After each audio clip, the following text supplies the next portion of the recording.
ready for takeoff. We are cleared for takeoff. 5, 4, 3, 2, 1. Time to take flight in your community and in your life. This is Audio Airstrike.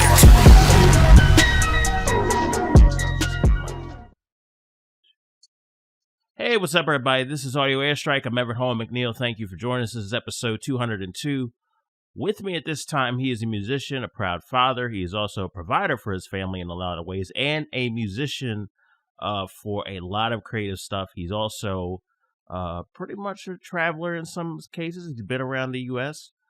Doing his creative business. He's also a former videographer.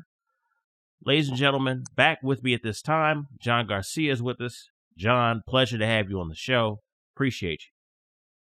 Dude, thank you so much for having me. I'm excited about this topic we're about to talk about.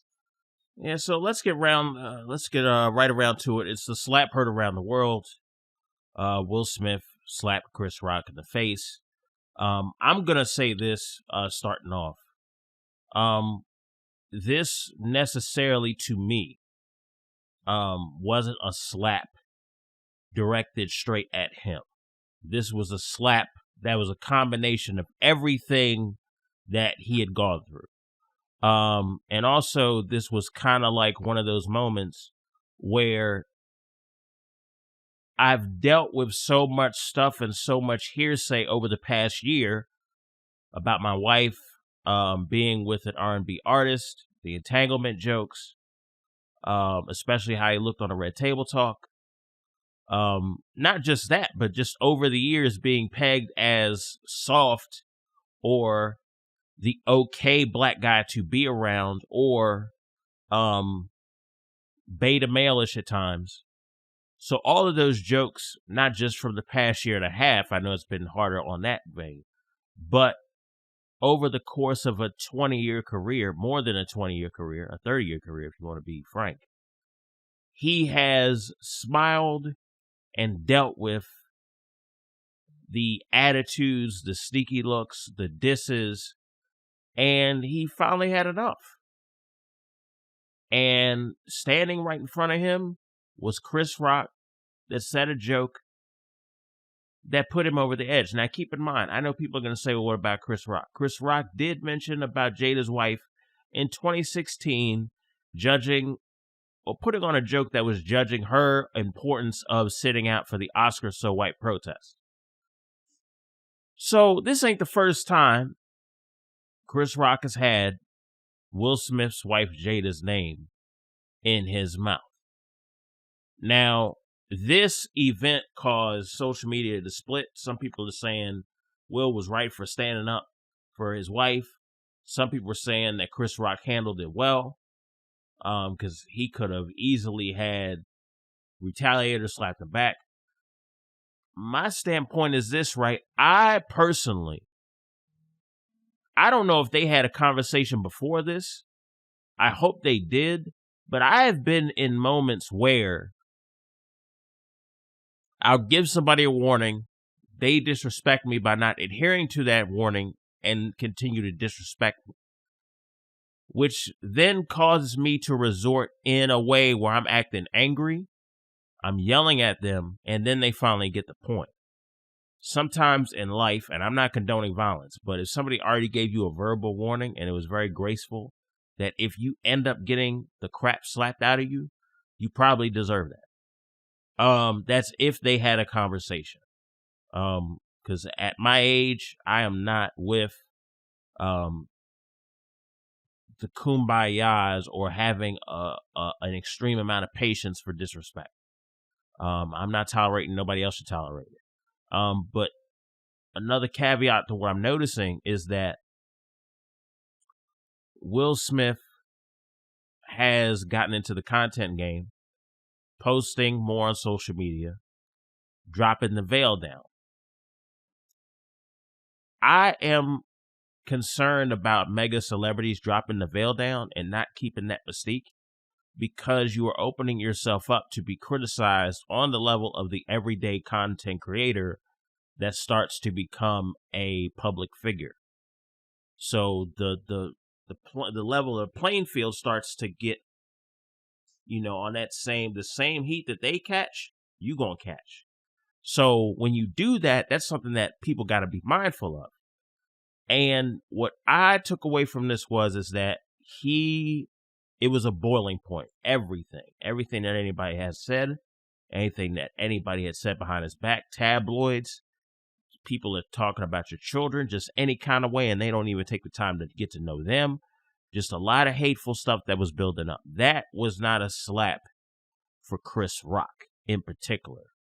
That was a slap for every single person that dissed him or that family, and then he had to take on the chin and try to move forward, and it's at a breaking point. There's only so much one person going to take, and that's how I feel about this. John, what are your first thoughts about this situation?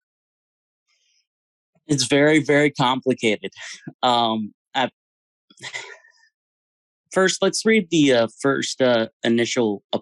two initial apologies. Do you have those? You do? Yeah, I'll read it. So Yeah. here's the apology that Will Smith made via IG and via Facebook. I will read the following. Violence in all forms is poisonous and destructive. My behavior at last night's Academy Awards was unacceptable and inexcusable. Jokes at my expense are a part of the job, but a joke about Jada's medical condition was too much for me to bear, and I reacted emotionally. I would like to publicly apologize to Chris. I was out of line and wrong. I am embarrassed, and my actions were not indicative of the man I want to be. There is no place for violence in a world of love and kindness. I would like to apologize to the Academy, the producers of the show, all attendees, and everyone watching around the world. I would like to apologize to the Williams family and the King Richard family. I deeply regret that my behavior stained what has been an otherwise generous journey for all of us. I'm a work in progress. Sincerely, Will. So I want to react on that. And if you do have Chris Rock's statement after what I say here, I think that would help for perspective too. Yeah. So when I first heard this thing, I immediately, as a fan, hit you up immediately and was just like, did you see that? Like, because that, I was just in shock. I was just, my first initial where I was at reaction was that I was in complete shock. Just for the icon Will is, for everything that Will represents. Will's just not a rapper, Will's a phenomenal actor for who he represents, for the Black community. And I mean, like, the man is up there with Denzel Washington. You know what I mean? I mean, the guy ain't playing around with his roles and everything like that. And if you see this Serena Williams movie, you got to see it, because this guy he's phenomenal. And I think this was just, with all that being said, I think there's two factors. There's the fans that can be like, oh, this actor can do no wrong, so let's put him on a pedestal, like people do for mega pastors, treat them like gods. Or like, they can do no wrong, like there's no wrong that they can do, so like they're not like me whatsoever. And so there's that perspective. Or there's the people that are extremely judgmental and that are going to hate on a person no matter what they do, because they want to hate on that person. And then there's the race card. And it's just, I get it. Like, when I first called you, like, I was like, man, this guy has every single right to do what he did. But at the same time, I don't think that he was given the just service to actually see his actual perspective and he'll actually be judged for and appreciated for his perspective. Because the fact is that he was defending his wife. The fact was that, like, yeah, like, violence is not. I do not approve. Like, me and Denver definitely don't approve of violence or things like that. But there comes a pivotal point to where it's like, enough is enough, man. You know, like, something's got to be said. Now, do I think it was the best reaction? No, I don't think it was. I don't think it was the best reaction. But one of the things that I appreciate about Will's response to, like, this whole entire thing is that he's like, bro, I messed up. I'm human, and I'm a work in progress, and I respect that. You know what I mean? Will is still Will at the end of the day. And if you're gonna knock a man for being human and just having that moment, you know, we're all not perfect. And I think Will has done a pretty good job of maintaining to be a role model. So, like, the fans out there that are gonna be very judgmental for, like, one moment, like, come on, like let's think about that. You know what I'm saying, Everett? Like, let's think of let's think of all the role models, quote unquote role models, that have been out there. I'm not condoning violence or anything whatsoever, but I'm saying I think we can forgive Will for this. You know, I like, you know what I'm saying? Like, I think I definitely get it. I think we can forgive Will for this, and I think, like, the other thing is, like, come on, look at yourself in the mirror. Like, I was talking to my sister about this too.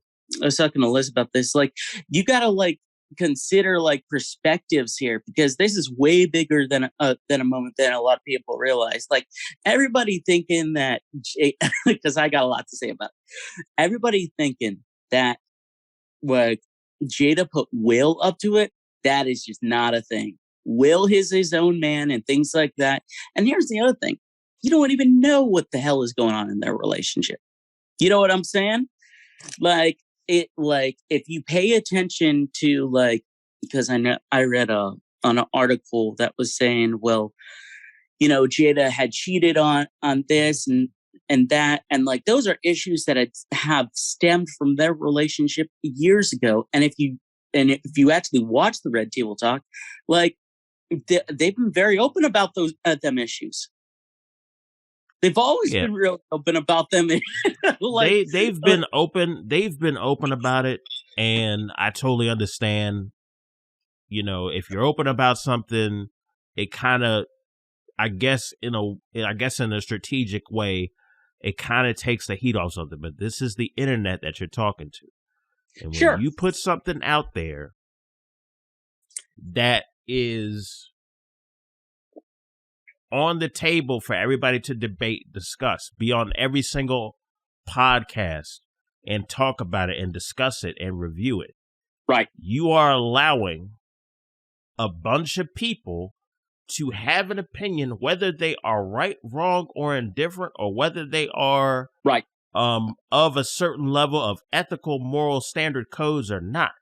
They are going to talk about it how they see fit. And sometimes it could be nasty. Sometimes it could be rude, and sometimes it can be downright vile, some of the stuff that's said. Well, I'm not making no bones about it. We've had people and I think on... Will realize... Go on. I think Will realized that once, moments later, he won the Best Actor of the Year award. How much he had messed up. And you can see how emotional he was in that moment. Like, to where he was just like, man, I really messed up. Because Will's a deep guy. You know what I mean? Like, Will and Jada are deep guys. And I'm like, you could probably tell, like, Jada was probably like, what is your dumb ass doing? Well, so here's how I feel, right? I'm not going to sit over here and assume. A lot of people, there's a whole lot of assumptions going on. Yeah. There's a whole lot of assumptions going on that she told him to go up there and do that. Yeah. This is what I said before about y'all have this preconceived notion that if somebody is a nice guy and his kindness is super, super out there, that he is some kind of beta male and some kind of weakling for showing a level of kindness. If this guy, so what way do you rather want it? Would you rather have Will turning around and slapping the dog crap out of every single person that ever commented and said something vile? Or the amount of times he took the high road?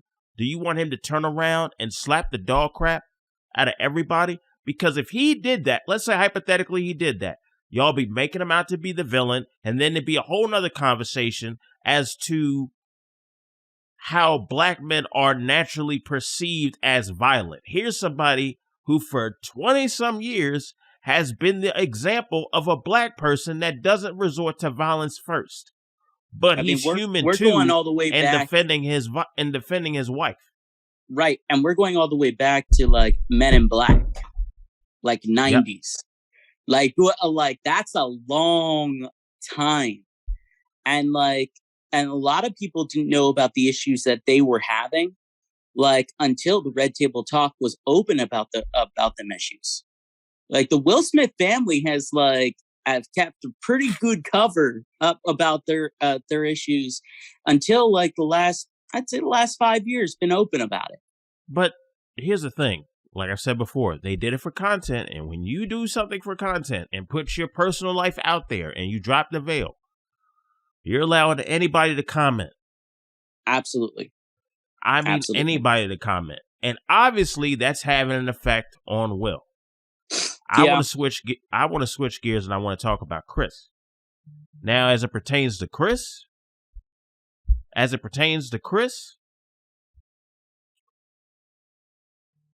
Chris said a joke that he thought was tasteful. It wasn't. Folks, I let comedians do their job. The comedians are comedians. But even at some point, you have to take things on a case-by-case basis. Perfect example, right? I have friends that if we're in an argument and a cuss word slips out, and a couple cuss words slips out, and it sounds like I'm cussing them out and we're just passionate. Certain friends I can kind of have that back and forth with. And John, I told you this over the phone. Yep. I can't talk to you that way because you're a different person. You're going to take it a different way if I talk to you that way. So I have to adjust how I talk to and approach you. Now, the essence of who I am can still be there, but I'm not going to talk to you with a whole bunch of cuss words and if I'm passionate about something, because you may take it as I'm mad at you. Or you're more sensitive to how somebody talks to you a certain type of way. So it's about having the wherewithal. And I hate to say it, a lot of people, there's some comedians out there that will say something and they don't understand that the person that you're making fun of or the people that you're set to make fun of, each and every single last one of them are a case-by-case basis. You can't just sit over here and assume that they're going to laugh with you. Some of them are not. John, go ahead. But also the biggest thing is that we've established that relationship. You know what I'm saying? Like, at least I would think a good person, when you're trying to establish that relationship, like you're respectful and things like that. And there's those boundaries. And then you build upon that. And that was what was great about me and your relationship. I mean, how long has it been? Over 10 years? Since 2014. Yeah. So it is 8 years. 2024 will be officially 10 years. Yeah, it's crazy. We've been friends for a long time. But yeah, no, it's like now we're able to be brutally honest and we're still figuring out things about each other and still practicing those respectful boundaries. Like there are a lot of times where I'll be like, hey, am I okay to say something like this? There's always that respect. Wouldn't you agree? Yeah. Yeah, so I definitely do. Especially these two know each other. These are not strangers. They have been in these Hollywood circles for years. They both are successful. They both have crossed paths. They both have been on the same TV appearances, award shows. They have talked. They've discussed things. I don't have their resume right in front of me. They probably had run-ins on television and film. I mean, stuff of that nature. So yeah, this isn't. that's what's so unique about this situation is like maybe they are, maybe they're not. Maybe they're just really good acquaintances and things like that. But I think from Chris Rock's perspective, it was like, oh, it's not even gonna be a thing. But a lot of people don't realize, and what you told me on the phone, like this was around like the third time a joke like this was made, and it's just like one of them things. Like maybe Jada gave him a look like, if you don't slap him, I'm going to. Like, well, let's not forget. A lot of people don't probably have forgot about this, but Laverne Cox, who is mostly known for Orange is the New Black, she made an entanglement joke right in front of those two. Which, in my opinion, you shouldn't have done. You're not at that level to be talking to them like that. You have gained a certain level of status, but they may never say it out loud, but they are gatekeepers. They're the type of people to be like, don't work with them. And then the whole industry can pretty much shut you out if Will and Jada say no. So that incident, they kind of laughed at it and kept it moving. But then here's another moment where they're getting picked at. So if I'm the kid in the lunchroom that is constantly getting picked at, and I've been in that situation in the past, and I'm constantly getting picked at, I'm only going to ignore it so much. Yep. And if nothing's done about it, and I don't feel like I can go to somebody about it, then I'm going to have to do something that is maybe out of character, like slapping somebody or roughing somebody up to get my point across, to have them stop doing it. Yep. And excuse me. No, you're fine. The problem that I have with what is going on in society today is that we are conditioning people to we're picking and choosing when we want to be respectful of each other's space. Absolutely. We're picking and choosing when we want to respect somebody's boundary. If I say I don't like it, or if somebody you know tells you, Everett don't like this, don't keep on doing it. Because then when I see you for it and I talk to you in a way of this tone that you don't like, and I tell you that you are going to respect me, or there's the door, you were given a warning. He doesn't like it when you do this. So now I got to check your temperature and I got to talk to you like this because you don't understand when my mother gave you the warning. Right. Or when my friend gave you the warning. Right. Or when another relative gave you the warning. You can't approach Everett when it comes to this. You don't know him like that. So it's one of those situations where you can't just sit over here and say what you want to say. I'm sorry, comedians. Y'all can't just say, well, I'm a comedian. Hate to tell you, bud, everything's a case-by-case basis, especially now. What is not sensitive to so-and-so in Kentucky is probably super sensitive to somebody in New York. What is sensitive to somebody in California, in LA, is something totally not sensitive to somebody down south in Atlanta. Yeah, everybody's different. And I hate it when people say nowadays, "Oh, I just can't say anything." And it's what, because I saw one of those comments yesterday, I think, or the day before. It was just like, "Oh, we just can't say anything anymore." It's like, "Oh, wait, we can't respect each other's boundaries? Is that what we're talking about here? We can't be respectful to people?"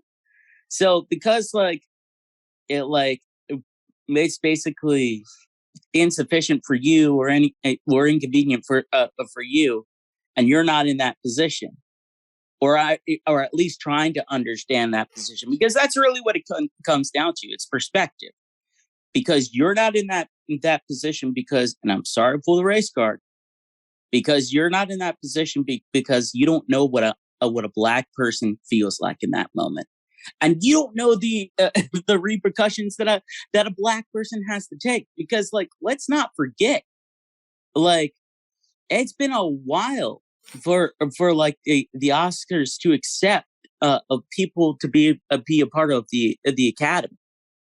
Let's also remember that Will Packer, for the first time in 90-some years, he's the first African American to produce the Oscars. Yep. So there was a huge amount of representation. Samuel Jackson got his first Oscar. There was a huge amount of representation that we have never really seen before at the Oscars. Yep. That got overshadowed by that particular moment. Yep. And the problem that I have currently with people is that what's good for one person is not good for the other person. Yep. And we will try to justify that. It's a very biased type of thinking. We pick and choose when to be fair and when to be biased. Yep. Or now it's to the point where being biased is fair, which is dangerous to me. Yep. So let me ask you this, right? If he had went up there and if a totally different comedian had said this,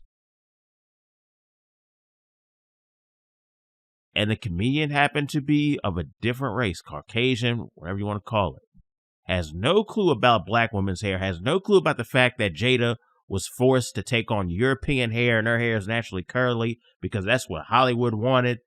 See, we don't get into that. So we don't know the effect that's having on her, potentially. Now, granted, I think they got some serious healing to do. This dude and her, they need to take a break, get away from the cameras, get away from the noise, get therapy for freaking 2 years. Because slowly, each and every single month, we see people wanting to see them humanized, they're humanized. They need help, they need therapy, they need healing, they need to get that together, figure something out. As for Chris, same thing. Well, here's the thing about Chris. Because of this incident, Chris is now got tickets selling like hotcakes because they know the joke about the slap is coming. Yeah, and the other thing is that, like, as much as, like, pure objectively in this moment, people ain't gonna remember anything about Chris. They ain't gonna remember who made the joke. That's the messed up part. But he will profit off this tour because of the events 100%. that happened. 100%. Because before this, I'll be honest with you, I like the last time I thought Chris Rock was funny was 2004. Yeah, anything past that, I have not checked for Chris Rock like that from an entertainment standpoint. He just never. I'm talking Eddie after Murphy that type point, of years. I'm talking Eddie Murphy type of years. After that point, he hasn't. After that point, he has not done anything to me that made me laugh. Yeah, it's been a while. It has been a while, and even like Chris was like stretching to do voiceovers for Madagascar, but that's been a while. Yeah, I the way I look at it is this, right? This incident had revealed a lot of things to me. Americans lack emotional empathy when somebody does something wrong. Yep. When somebody does something wrong and it's on the side that you are not with, you will be quick to cancel. You will be quick to judge. But let you be in that same situation, you want that same bit of remorse. You want that same comfort that Will was looking for. Obviously, he's not getting it because he wouldn't have gone out of stage and hauled off and then cussed the man out. I'm really getting sick. I'm really getting sick. Like, look, I'll be transparent on here. I'm getting older. I don't have the patience for people that I used to. I used to have extreme patience for people's baloney and their garbage when I was in my 20s. Some of us all did. I would try to like, oh, okay, well, maybe it's just 30-year-old me. These people know what they're doing. I don't have the time to deal with your BS. If I catch it, get it away from me. You're cut off. You don't deserve an explanation, because obviously the umpteenth amount of years that I showed you what my boundaries are and they weren't respected, or you ain't respecting my friends' boundaries, is a problem. So if you wonder why we do not talk on social media, if you wonder why the number is blocked, if you wonder why I do not reach out, let me make it simple and plain with this camera stand in front of me. I don't respect how you moving. I don't respect how you moving around my friends. So in that case, you are cut off. Yep. And that is how folks are moving. However, I do have a sense of empathy when somebody makes a mistake and they genuinely take responsibility for the part that they played in it. And that's the difference between me having to cut somebody off or holding them close and trying to rehabilitate them. We Americans, we don't have that sense of responsibility. We don't have that sense of doing that. It's imbalanced. If it's biased against my politic, let them get canceled. Let them get canned. Oh, but if mine is on the table, I want a second chance. I deserve it. The selfishness, the egotistical spirit that I see. Y'all loved Will Smith for freaking 30 years. And the vile comments I see on him,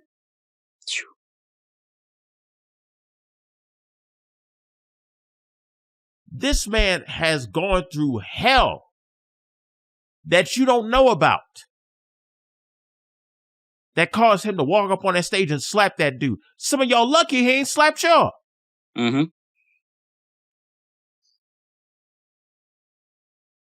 Y'all done called this man every name in the book. What you think was going to happen? You know how many times? Let me tell you something. Y'all will sit over there, have fun, joke, and laugh, ha, this and that. But the second that same dude starts punching people, knocking people out, kicking people, now you want to talk about, oh my God, run away and play victim. Yep. When you created the situation. Yep. You caused the mental trauma. You said something that was out of pocket to push that man over the edge. You got to be responsible for the arena that you're building. Just stand up about it. Don't deflate. Yep. Don't deflect. Don't sit over there and run. You created the problem. Some of y'all in the comments created the problem that made Will Smith go off, and y'all don't want to take responsibility for it. Y'all don't. And I don't want to go too much off ties here, but like, I completely agree with what you're saying too. And I think like Will said it too, it was like, yeah, I did what I did in a very not blunt way, but kind of went around it, because I don't think he in that moment wanted to give Chris Rock his attention, because I think he was pulling the adult move to like be like, hey, let me think about this for a second. Because even though he was still like to the public side in the wrong of what he did, debatable, like I think he was taking the mature adult move by saying, hey, I'm going to say what I need to say in this moment and not give attention to this, because he knew the attention that it was already going to get. I mean, it's a fair apology. At least he's a comedian that apologized and played his part of it. I know some comedians that would have never apologized for it. They would have been like, well, it's comedy and move it on. Well, reality situation. And it's also one of them things to where it was just one of them situations. It was just one of the, I think it was also the times. I think also like how big it was blowing up overnight that kind of forced him to do that. But I think like sincerely, like I don't think he posted this. I think he was initially having that reaction because, like, from Chris Rock's reaction, like, he was just stunned.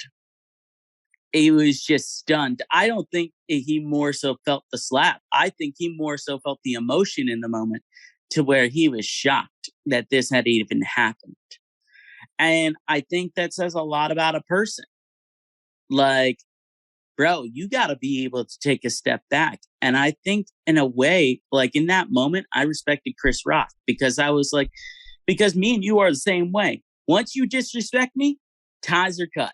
You know what I mean? And that's how we, like, you've taught me that. And I've learned the hard lessons of being able to learn how to do that this last year and things like that.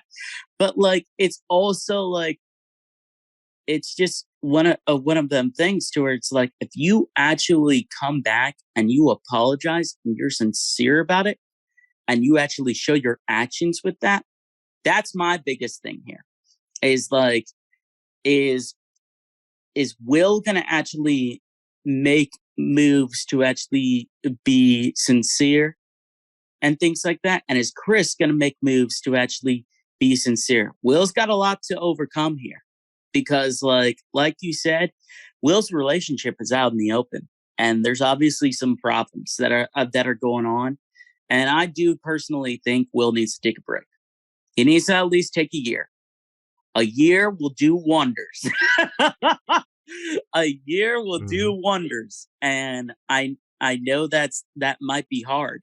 But that families, like if they're doing their finances right, like they're gonna be fine. And like I just don't think it's that big of a shift for Chris Rock. Because at the end of the day, he only just needs to look at this thing. But I think if he values like Will Smith's relationship with him and things like that, he's got to make some moves.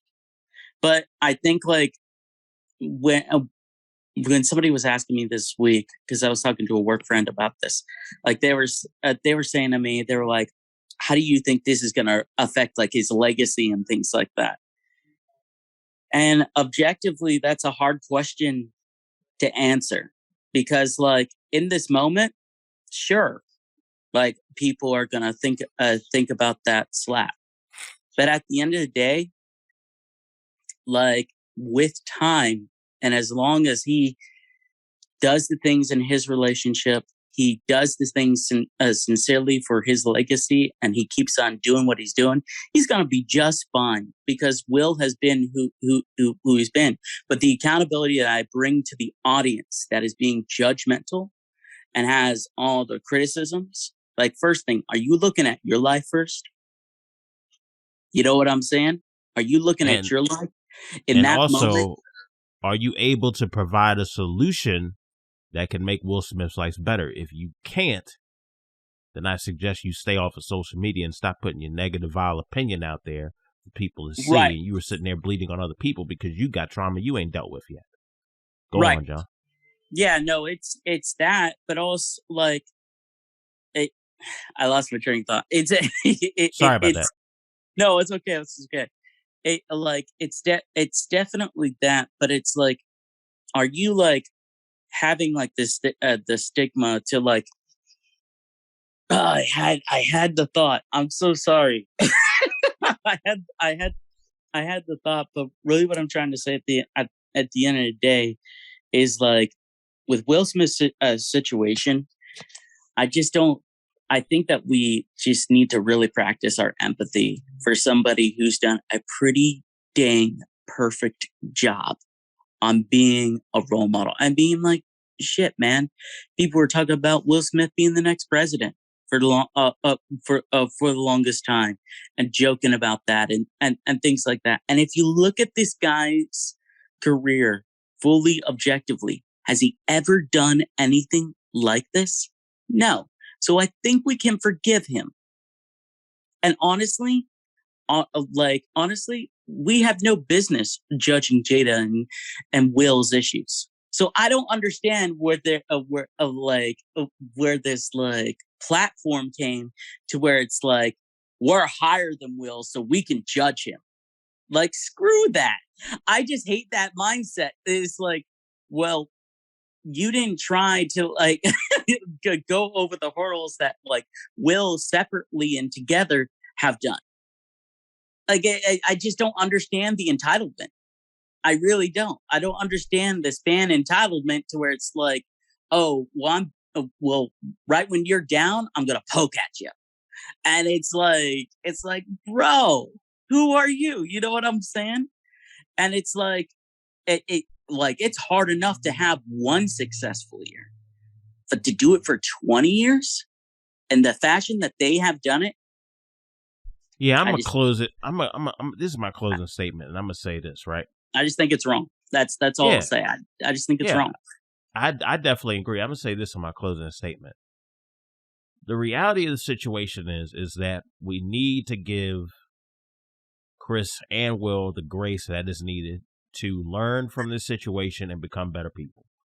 Yep. And we need the audience that is supportive of both of them to not lash out at one another, but to understand that and support what is going on. But we also need the people that are going to be negative, the toxic part of the internet.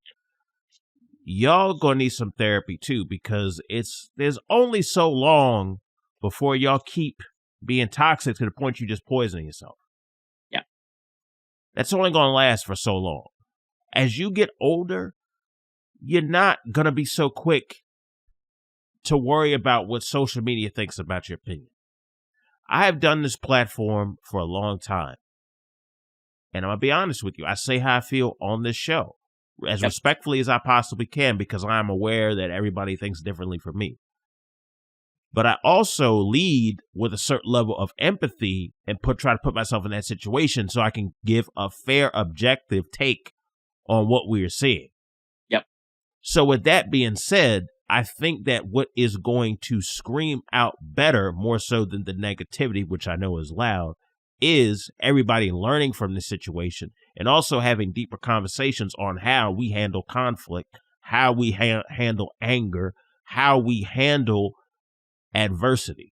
Because a lot of y'all, I hate to say this, a lot of y'all would not be able to handle 5 years, let alone 20 years of the amount of onslaught, 500, 10,000, 100,000 comments of people nitpicking at everything you do as a public figure. A lot of y'all, I hate to say this, are not mentally and spiritually built for something along those lines. So because y'all know that y'all are not built like that, please have some empathy for the 3 people involved in that incident, and let's try to make something better, make this world better, and also learn from each other and go forward in that direction. With that being said, this has been another edition of Audio Airstrike. I'm Everett Hall-McNeill. John, thank you so much for being on this show. I appreciate you taking the time. This is a quick episode. A lot of gems were dropped, and I just appreciate you. Is there anything you got going on that you want to share upcoming? Yeah, man. This year has been great. I mean, like this whole year has been, it's almost going to be a full year till when we released Forget It, which has been awesome, which has been absolutely awesome. We've dropped a couple of like holiday gems that we were really stoked about that had done really, really well for us, which was Jingle Bell Rock and What Are You Doing New Year's Eve. We're going to be back in the studio in May to record a single. And right now we're in the middle of mixing and mastering the EP for the Kiss Kiss record, which will be dropping in September. We just had some things happen in our personal life that we had to like push back the release, because we were going to do it initially in June and things like that, but just some things personal